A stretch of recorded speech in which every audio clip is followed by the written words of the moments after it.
Chapter 66.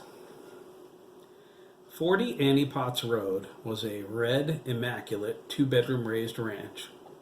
The piggy bank mailbox bore the name Garrison. It had 6-foot-high bushes around the backyard, with an opening in the center where a small metal gate led to the trails. The house was stone-faced by the front door, with an attached two-car garage on the left side. The music of the Grateful Dead blared into the neighborhood from the back bedroom. Frank was in there, humming along with Sugar Magnolia and packing his water bong with weed. Todd doesn't know what he's missing, he grinned. Of course, he doesn't know I have this. Why smoke mine when we can smoke his? He works. He can afford it. Frank's pot was in a plastic sandwich bag. He rolled it up, licked the flap to seal it, and slipped it into his bedside drawer. That's where he always kept it.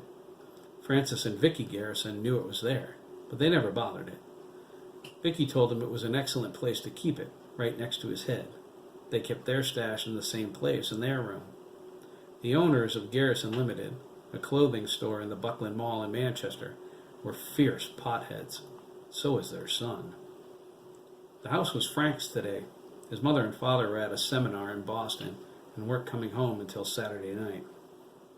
Jean Terry, the lesbian assistant manager, was running the store for them. It was the perfect time to get high. Frank liked getting high. His mother turned him on to it when he was 11, the same age when she started using. The whole town knew he smoked pot. They assumed he did it behind his parents' backs. That was because his dad beat him when he got caught getting high at school with Todd. The beating wasn't for getting caught or even toking at school. The pot he shared that day belonged to his parents. He broke one of the cardinal rules they established when they gave him permission to toke. No dealing and no stealing. He was expected to work to buy his pot, or the deal was off. Everyone he knew was getting ready for Dan Mellon's funeral tomorrow, even Todd and Hiram. But Frank wasn't into dead people.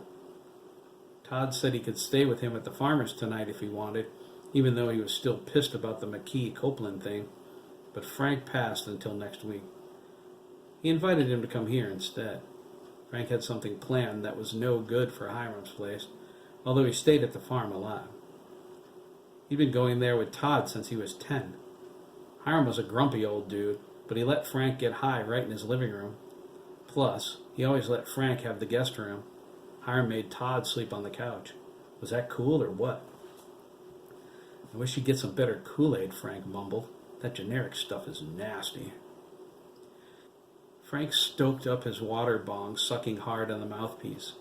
The fetid-smelling liquid bubbled as the smoke filtered through it. He held it as he lit an opium-scented incense, and then let it whoosh out. He grinned. Getting stoned was the best way to start the day, but now it was time for the next phase of his planned activities. He took 4 small camouflage-colored paper squares out of a tin container he kept on his dresser, leaving 6 for another day. He popped the LSD squares into his mouth and slipped them under his tongue. Larry Singleton, the EMT, sold them to him. He was the local drug connection for Lancaster. Frank liked LSD even more than pot. He sat on the edge of his bed. He hung his head forward and let his long brown hair fall into his face. He closed his eyes. The acid would take effect shortly, and he could trip all day. He ought to be level by the time Todd arrived, the trips down to a minimum, but he wasn't sure. This type of LSD was new to him.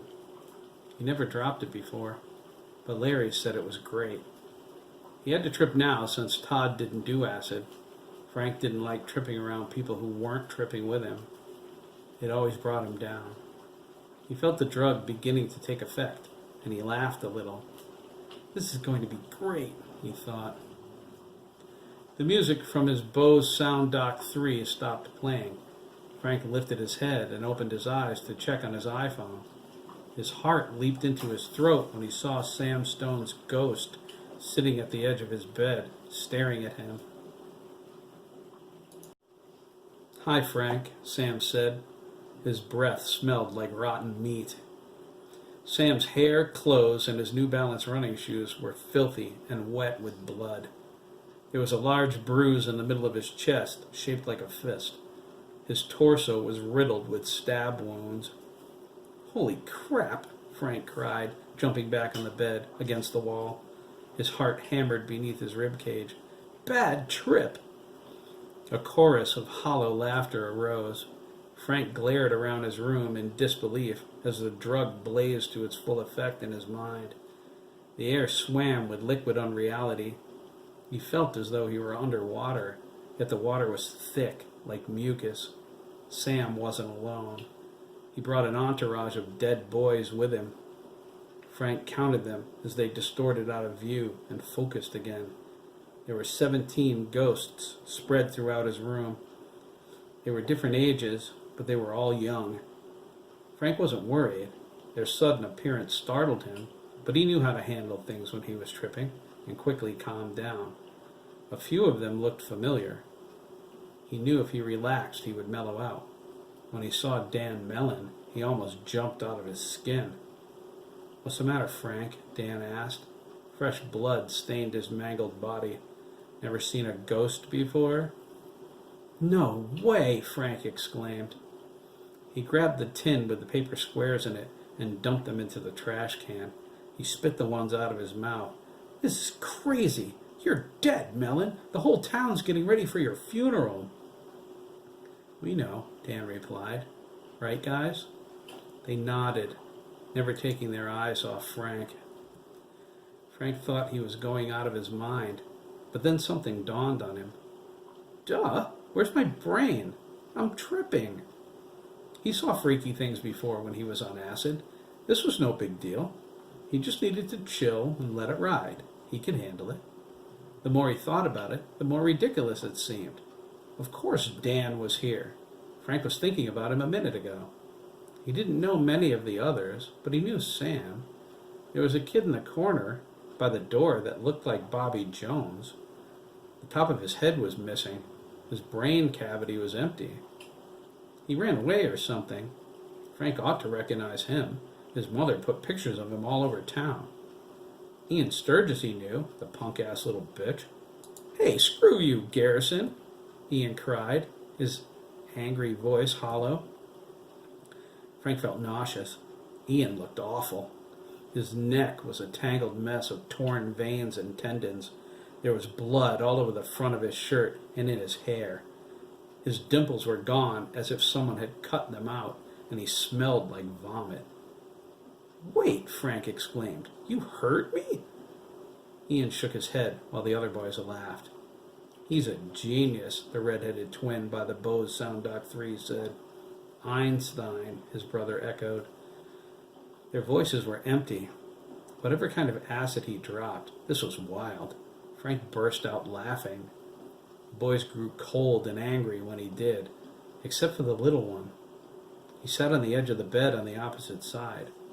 He had curly black hair and a sweet face, but his color was all wrong. He was pale white, like Elmer's glue. Smelly black dirt covered him. His neck was raggedly cut open like Ian's. Frank stopped laughing and looked at him intently. He felt sad suddenly. "Are you okay, little dude?" he asked, reaching out for him. His arm looked like it was a mile long. The boy shrank from his touch, but nodded shyly. "What's your name, man?" Frank pressed. He was sure he didn't know this kid from anywhere. "What's he doing in my trip?" "Giuseppe Luciano," the boy whispered. "I'm 8. Frank stared at him. "Giuseppe? The name doesn't ring a bell. It sounds like spaghetti sauce to me. What's going on here?" "About time," Terry Greer said. "He thinks we're part of an acid trip." "It's why he can see us," Ian said, his throat wagging as he spoke. "He's a burnout. What did you expect?" Frank noticed they were all messed up in one way or another. Some of their throats were torn open. The twins, whoever they were, David Leach, Donald Leach, were missing large patches of red hair from their scalps. The blonde sitting on the floor, Kyle McGuire, had a hole in his chest where his heart should have been. He held it in his hand. It was black and crusty. Frank's stomach heaved, and he almost threw up. Realization came with a sense of dread. His palms felt clammy. He started to sweat. "All right," Frank demanded, fear making him angry. "What's going on here? This is more than a lousy trip. This is real." "Yeah, Frank," Sam said. "It's real." "But how can that be?" Frank asked. He leaned over to touch Sam, but his hand went through him. He drew it back and cried out. It felt like he dipped it in ice water. "You can't touch a ghost unless he wants you to, dummy," Bobby said. His voice cracked when he spoke. He shifted from side to side. "Shut up, Jones," Frank snapped. "You guys can't all be dead. Mellon, yes, but Sturgis? Stone? How can you be dead and no one knows about it?" "You'll see," Terry said. "Guys," Ian asked. He tilted his head up as if listening to something. "She's close." The dead boys looked west. They nodded. "It's time," Terry said. They all stood. "Time for what?" Frank asked. He pinched his arm, trying to wake up. "We're going to stop this," Ian said. "We're putting an end to the murder." "We need you to help us, Frank," Sam said. "I'm sorry it has to be this way." "What are you talking about?" Frank asked. He whimpered. "Dudes, please, what's going on here?" "Hell, Frank," Ian said. "Yeah," Donald agreed. "You're the key to helping us fix it," David added. "We need you, Frank," Sam whispered. "We need you to die, so nobody else has to." "Die?" Frank cried. "Sam, Ian, no, please." "I'm sorry, Frank," Sam said. "There's no other way to stop the monster." Frank gasped as Sam stepped forward and walked into his body. He cried out as the frigid spirit sank through his skin, invading his mind and soul. He saw Sam's death, felt Sam's pain, saw Hiram's face, and cried out in horror. "When you're dead," Terry whispered, "she'll come. She can't resist." Terry dove into Frank next. 4 more spirits followed him. Frank convulsed and writhed as the pain and memory of each of their deaths became one with him.